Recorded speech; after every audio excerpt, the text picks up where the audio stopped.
And I begin by acknowledging the traditional owners of the land on which we meet. I pay my respects to elders past, present and emerging, and I am proud to lead a government that's committed to the Uluru Statement from the Heart in full, and that will host a referendum where the Australian people will get to decide whether we recognise First Nations people in our nation's birth certificate, our constitution, and whether we agree they should be consulted on matters that affect them. I would also like to acknowledge that His Royal Highness the Crown Prince of Tonga is joining us in the audience today. I want to acknowledge my colleagues who are here: Katie Gallagher, Tony Burke, Michelle Rowland, Alicia Payne, Andrew Lee, Meryl Swanson and Dave Smith. This year, our focus as a government is on providing stability, confidence and security. Greater security in the economy, in energy and industry and jobs and wages, greater security in Medicare and childcare and aged care, in education and skills and housing, in building and delivering the infrastructure and services that Australians rely on, and in defence and national security, investing in our sovereignty, strengthening Australia's relationships in the region and securing our place in the world. After 9 months in government, my colleagues and I are fully aware of the size and scale of the problems that we inherited. Across portfolios, we are confronting a decade of national policy failures, failures which have been exposed and compounded by global shocks. The cost of living pressures Australians are facing can be traced back to a global pandemic that constricted supply chains, making it more difficult and more expensive to bring things here, but also a hollowing out of local manufacturing that meant we weren't making enough things here. Russia's illegal and immoral invasion of Ukraine has pushed up energy prices around the world, and it comes on top of years spent attacking renewables and neglecting to upgrade our energy grid, meaning that energy prices were more vulnerable to international movements than they should have been. In every advanced economy, central banks are responding to inflationary pressures with sharp rises in interest rates, meaning mortgage holders pay more.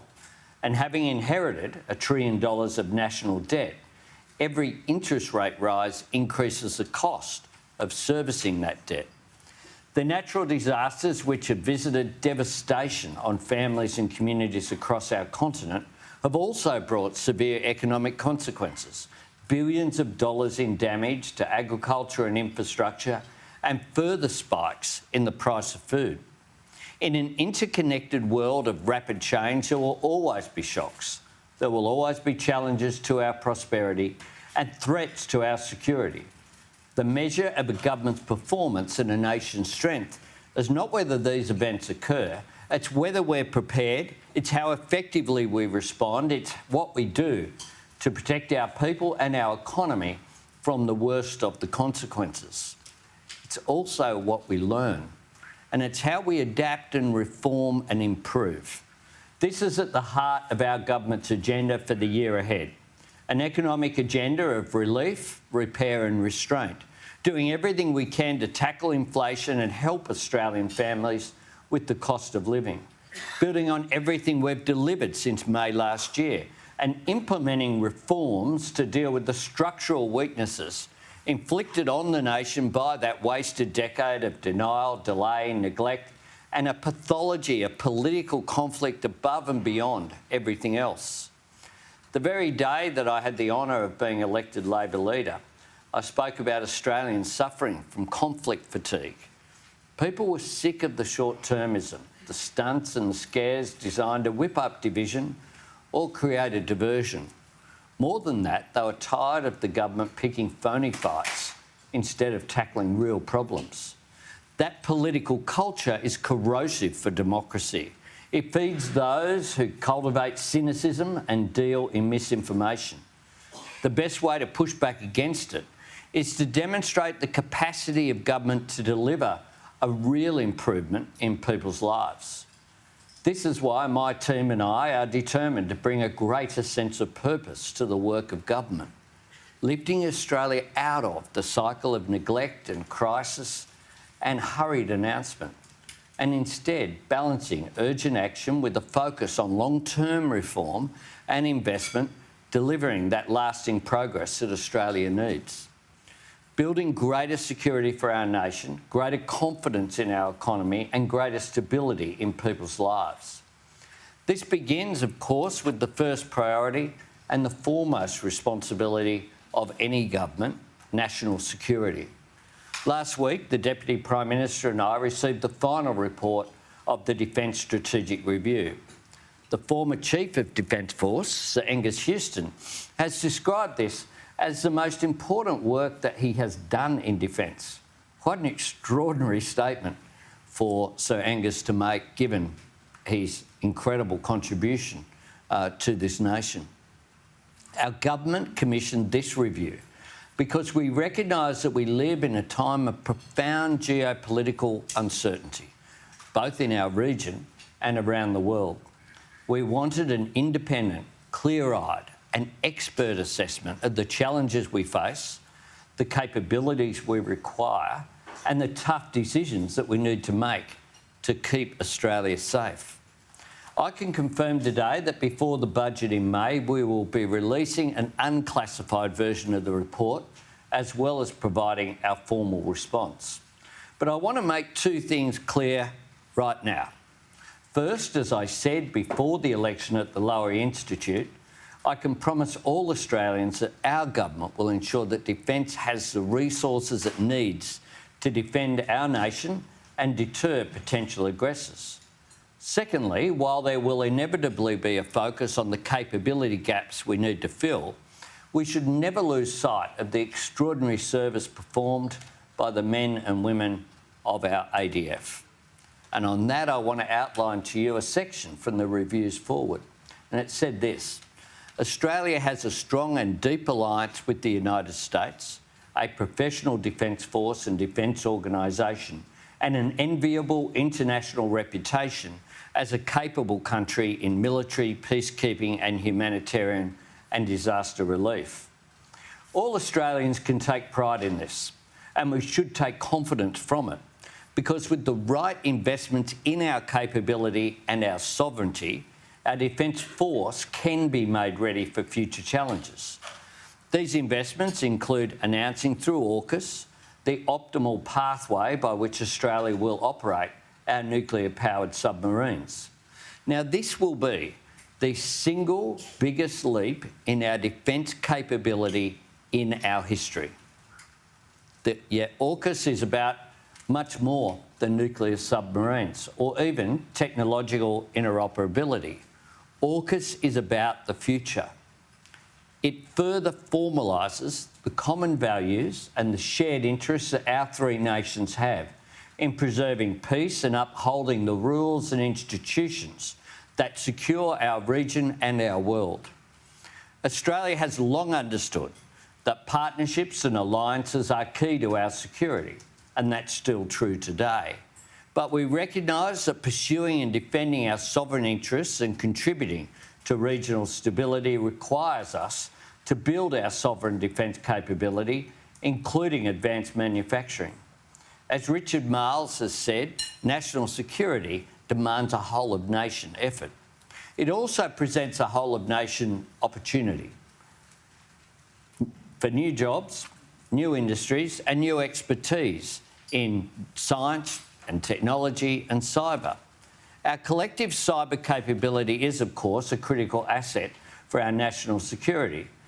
And as if we needed a reminder, the data breaches of last year gave it to us.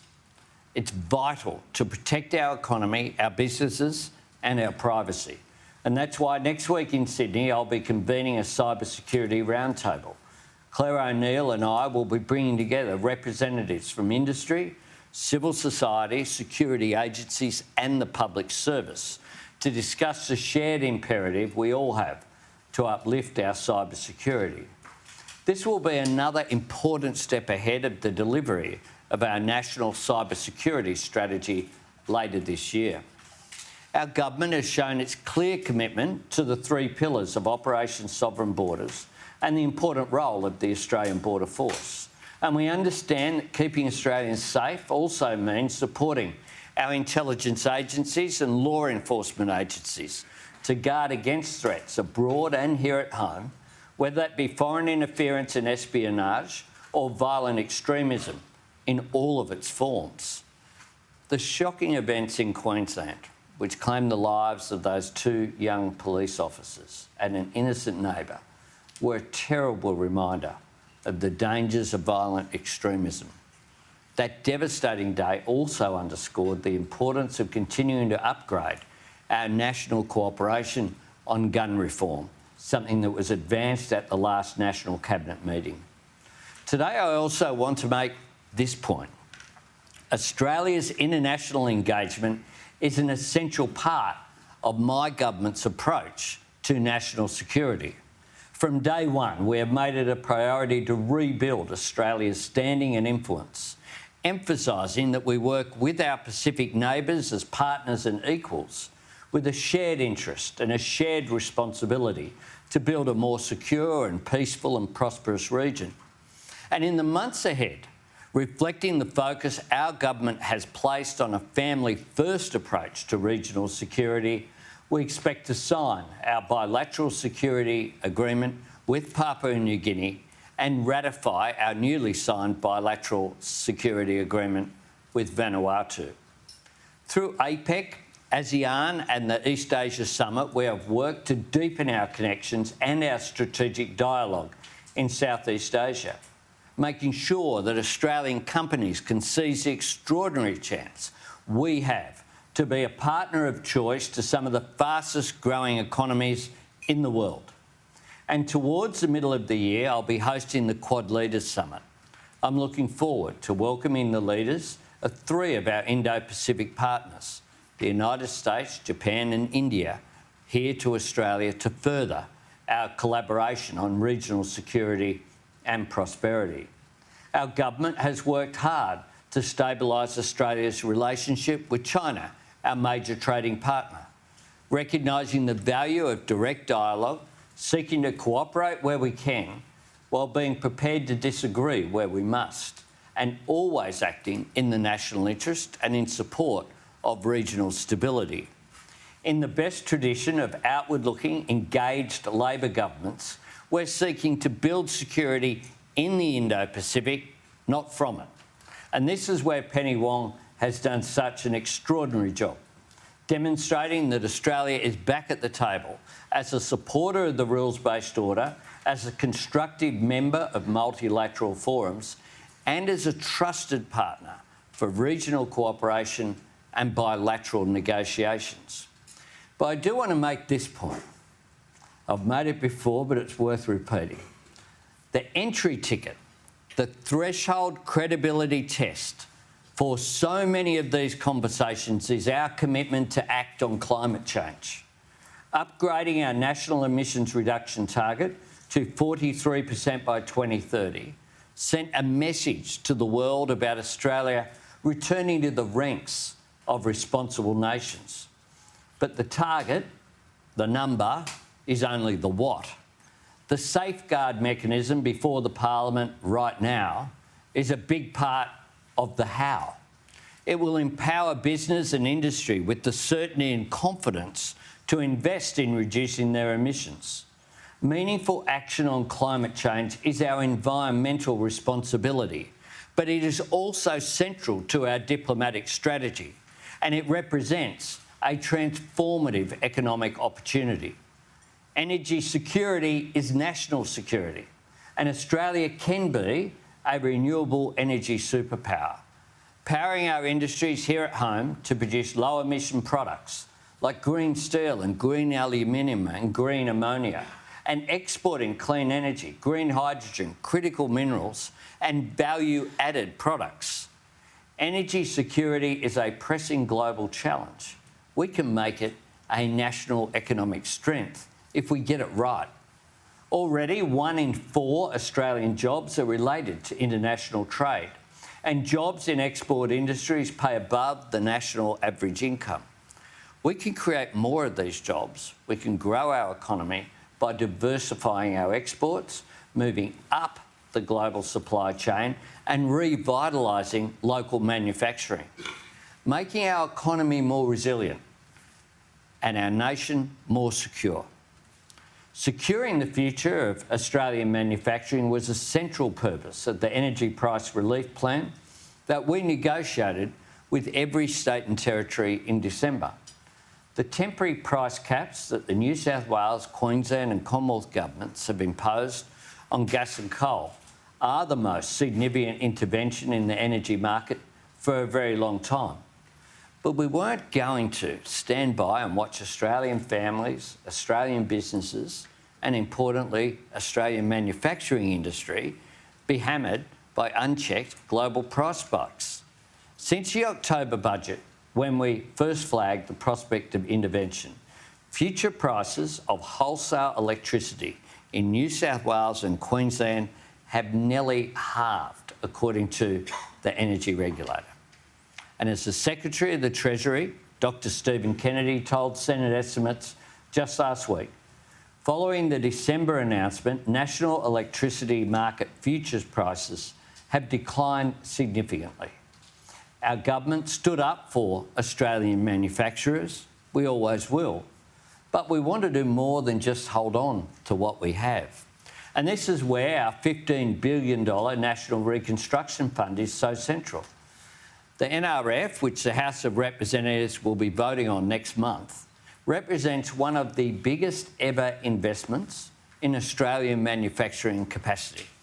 And investment is the key word.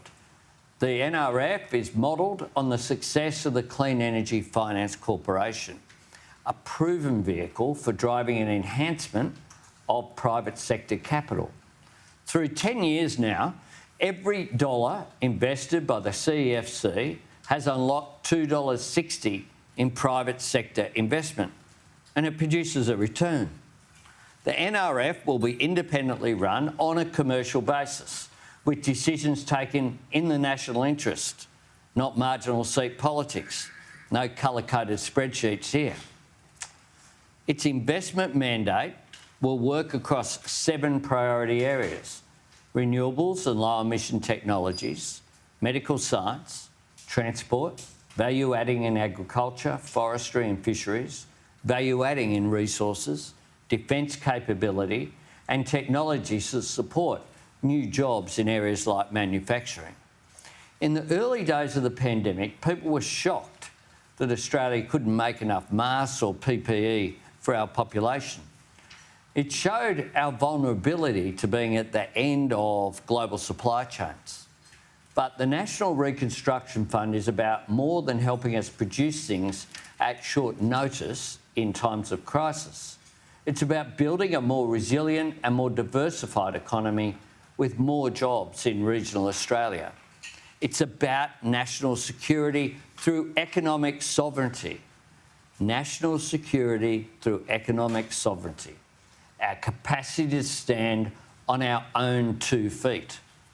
Our National Reconstruction Fund will help grow and create industries over the long term, revitalising our traditional strengths but seeking out new ones, making sure that when our universities and researchers make a world-leading breakthrough, there's technology and industry here to commercialise that idea and workers with the right skills to make the product. And the NRF will help protect our economy from inflationary pressures. The Reserve Bank has made it clear that supply-side shocks account for at least half and as much as 3/4 of the inflation in our economy. Our world-class universities have made Australia a higher education destination of choice, but we can be a leader in skills and technology and manufacturing as well. Put simply, as I said during the campaign, I want us to make more things here again. And I want products made in Australia to be recognised and sought after around the world.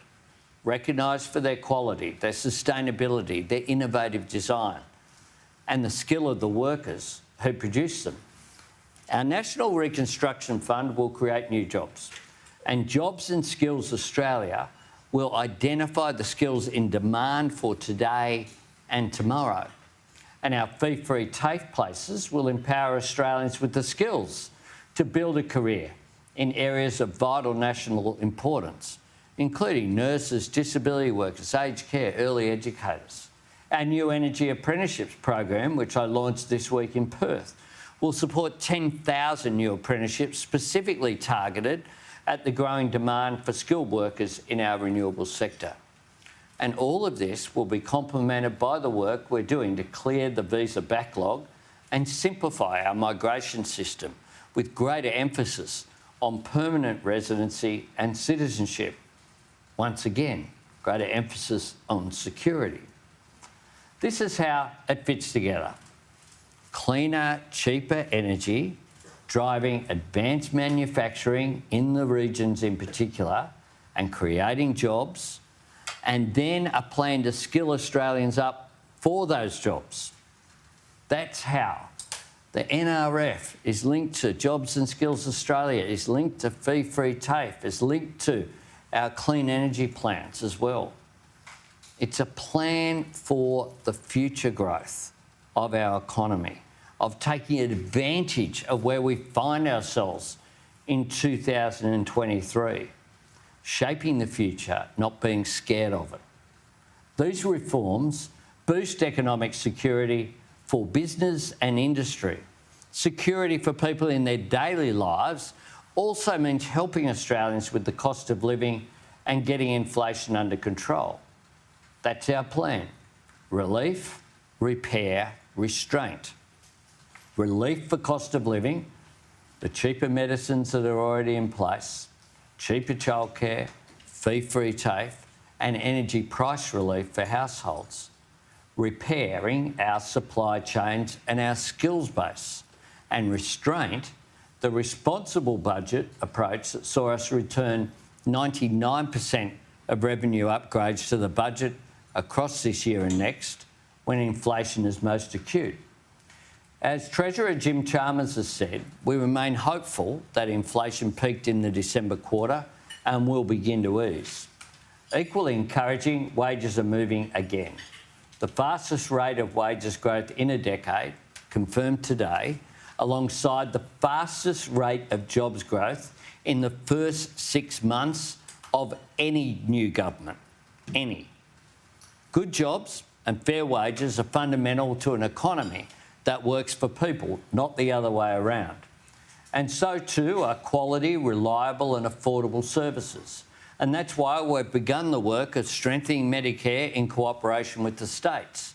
Our new urgent care clinics will be 100% bulk billed, taking pressure off hospital emergency departments.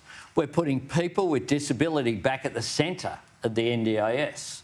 Our plan for universal affordable childcare is an economic reform that will boost productivity and increase women's workforce participation in particular, while taking pressure off family budgets.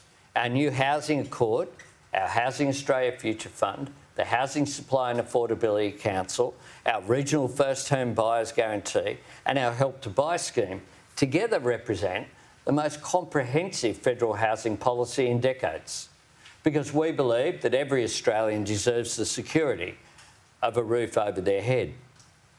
Confidence, stability and security for all Australians means a growing and a productive economy, where the people who contribute to our national prosperity share in its benefits, and an economy that promotes the full, equal and respectful participation of women.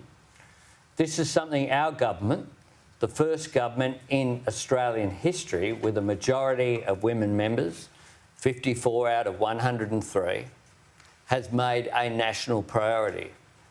Cheaper childcare, expanding paid parental leave, implementing all 55 Respect at Work recommendations, 10 days paid family and domestic violence leave in place from the 1st of this month, and new measures to help to close the gender pay gap. These are concrete steps towards gender equality, and these are economic reforms that boost productivity, participation and economic growth.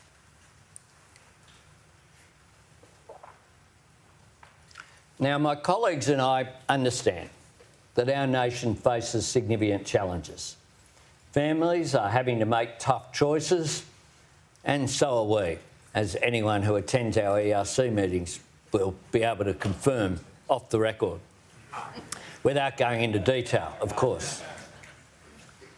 We're being upfront with people about this because we've seen the harm that has been done by a wasted decade of government putting off problems or just pretending that they don't exist. Equally, we recognise there are very few quick fixes here. We want to build to last, and that takes time. And yet for every question facing the nation, our opponents offer the same answer: no. For a decade in government, they created these problems, and now in opposition, they stand in the way of solutions. After a decade of inflicting low wages as a deliberate design feature of their economic architecture, they said no to increasing the minimum wage. They've said no to secure jobs and better pay. They've said no to making gender equity and job security objectives of the Fair Work Act. They've said no to helping the heroes of the pandemic by increasing their wages. After a decade of denial and delay on climate change, a decade of chaos and paralysis on energy policy, they said no to the new jobs and opportunities of renewable energy. They said no in December to helping families with their power bills. They said no to energy security for Australian manufacturing. No to the safeguard mechanism that they designed in government and that the Australian business community are crying out for them to support, to give them the certainty that they need. After a decade of hollowing out our skills base and driving manufacturing offshore, they're saying no to the National Reconstruction Fund, no to making things here again, no to 180,000 fee-free TAFE places. And after a decade of ignoring Australia's housing challenges, they're saying no to the Housing Australia Future Fund, no to the Housing Supply and Affordability Council, no to more crisis accommodation for women and children escaping domestic violence, no to better housing for veterans. No alternatives, no amendments, no compromise, no contribution. Just the same relentless negativity that defined the Coalition under Tony Abbott. Such a contrast with the constructive approach that we took in opposition during the pandemic, where even if we disagreed with elements of various economic stimulus, even if we sought to move amendments, we gave an assurance that they would have our bipartisan support, because we understood that in tough times we knew the responsibility we had to the nation. I want Australians to enjoy a more secure nation with more secure industries and more secure jobs, to have a better future. The Liberals want the next 10 years to look like the last 10 years. Well, you can't deliver for people if you're just trying to divide the nation. In all its forms, our future security depends on engaging with the world and shaping change. That's what drives our government's ambition for Australia. Not division and fear and negativity, but optimism and purpose and urgency. Because as I said here at the National Press Club just 3 days before polling day, unless we shape the future will shape us. And I have no doubt that Australians can rise to this moment and make this decade and beyond our own. We have enormous advantages if we're prepared to seize the opportunities that are right there before us. My government is working every day to build greater security for the nation, in our economy and in people's daily lives, by engaging in our region, by investing in our sovereignty, our self-reliance, our capacity to make things here again, by seizing the opportunities of renewable energy, by building an economy that embraces innovation and productivity, repays hard work and rewards initiative, and by strengthening the services people rely upon. This is a better and more secure future we are determined to deliver. A better future made right here in Australia. Thanks very much.